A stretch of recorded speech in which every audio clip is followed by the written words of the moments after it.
Nakamura. Can we go thrift shopping? What? Hello, and welcome to the early afternoon show with me as your host, Opal Butterfield. Today, our first segment will be a step back in time, and we're going to see how over the past few years in the 1920s, how our nation has grown and prospered. In the 1920s, movies and radio were two major factors in everyday life. Movies and radio helped make the 1920s a time when people had a lot more choices on how to entertain themselves. Throughout the 1920s, technology advanced. People realized for the time that information can travel around the globe in a matter of seconds and minutes as opposed to hours and days previously. This had a huge impact on how businesses operated. The fact that investors could receive up-to-the-minute information opened up a whole new category of employment in the areas of broadcasting. It expanded businesses in new ways of advertising through the first practices of commercials. Many of the actors and actresses' lives were changed because of film, including one very important and famous actress, Clara Bow. Introducing our first guest, Clara Bow.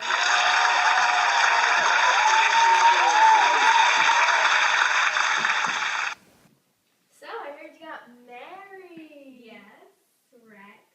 I love that ring. Thank you. So, I heard that as you were growing up, it was a pretty rough childhood. Yeah, I grew up on the verge of poverty, as you may know. I was born in an old, beat-up tenement. I had a lot of issues with my parents, but ever since I got into filming, my life has changed for the better, and it's been great ever since. Wow, your life has come a long way. So, do you have a favorite movie you've been filming lately? Yeah, I just finished filming Hula, and I don't want to give too much away, but it's a girl that grows up in Hawaii and is raised by her father. And I suggest everyone go sees it. I guarantee you'll love it. It was so much fun to film. The cast was great. Well, you heard it here. Clara Bow had a great time. Well, this is our first guest, Clara Bow. In the town of Dayton, Tennessee, in the summer of 1925, journalists were searching for a good story, and they were just about to find it. In this time frame, the Butler Act was just passed, forbidding schools to teach Charles Darwin's theory of evolution because it went against the Bible. John Scopes, a high school biology teacher, used a textbook that supported the theory of evolution to teach his class.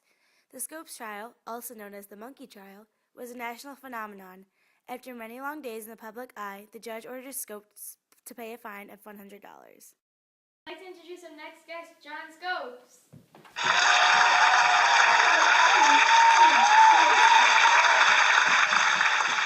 So, there were a lot of stories going around about your trial. So, do you have any input on it?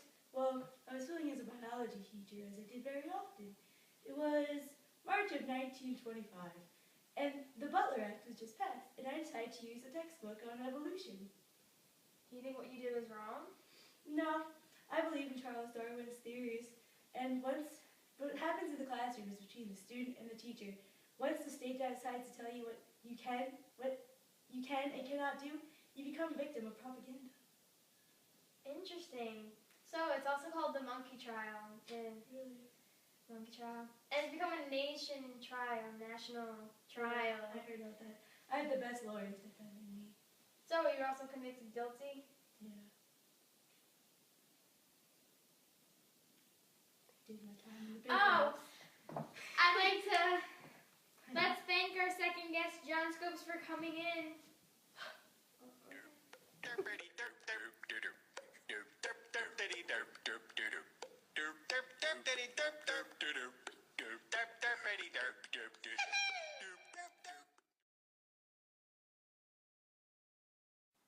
The 1920s must have been an exciting time to be a young woman. Thousands of women worked long, hard hours for decades before voting rights were finally given to American women in the year of 1920. These changes resulted in more women entering the workforce, living away from their families, and directing their own lives. For the first time, women and men were finally beginning to become equal. They began to occupy the same social, professional, and political space. There were many flappers throughout this time. Lois Long was the ideal flapper, intelligent, beautiful, and daring. Lois was strong-minded and stood up for what she believed in. She worked hard for women's rights. Introducing Lois Long.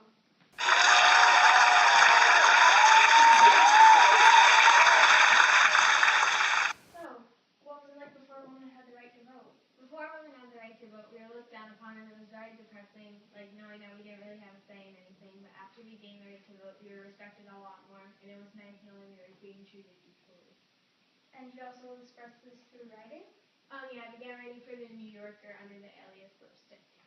Was lipstick significant in any way? Lipstick just sort of came out then, and it was very popular among us flappers, but it was a bold statement if you were wearing it. Great. Lois Long. The world of sports flourished during the 1920s due to the new idea of media publicity, which ensured larger crowds, bigger stadiums, and a larger income for the sports stars. School teams were also introduced for students who wished to become involved. Record-breaking athletes began to emerge, such as Jack Dempsey and Babe Ruth. Babe Ruth dominated America's pastime. During his first season playing for the New York Yankees, Ruth batted .376 and hit 54 home runs. As a Yankee, Babe Ruth won 10 home run titles and played in 7 World Series.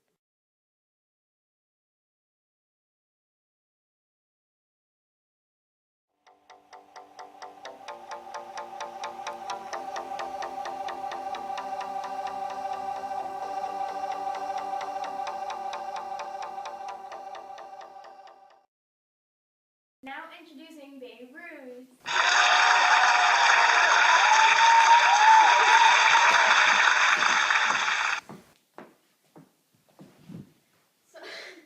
So I've known that you've broken some records. How does it feel? Feels great, you know, it comes well in practice. I mean, some people might say I'm gifted, but I mean, so I love the game. It's America's pastime, you know. So how do you feel about women not being able to play a lot of sports, only like specific sports? I mean, it's all fair. They find it not ladylike people to, for women, of course, to run and sweat and jump. I mean, limiting to women to swimming and tennis and golf, that's unfair. It's un-American. So I was kind of hoping you would teach me a little bit about swimming. Let me see you swing. Oh no. Got 2 hands on the back. Okay. Butt out, like that. Or back up. You got it. Oh, I got it. Like that. No. No.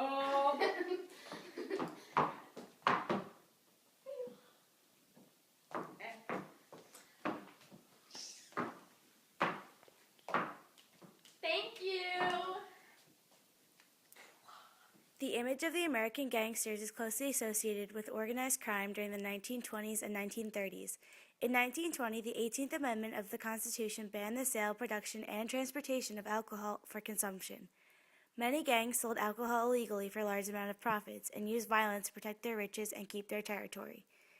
Gangs sometimes bribed police officers and politicians to allow them to continue their business. As American society and culture developed, new immigrants began moving to the United States. The first major gangs in the 19th century New York City were Irish gangs such as the Whyhoos and the Dead Rabbits, followed by the Italian Five Points Gang and later the Jewish gang known as the Monk Eastman Gang. The most powerful gangsters were found in Chicago, such as Bugs Morgan, Tony Accardo, and the infamous Al Capone.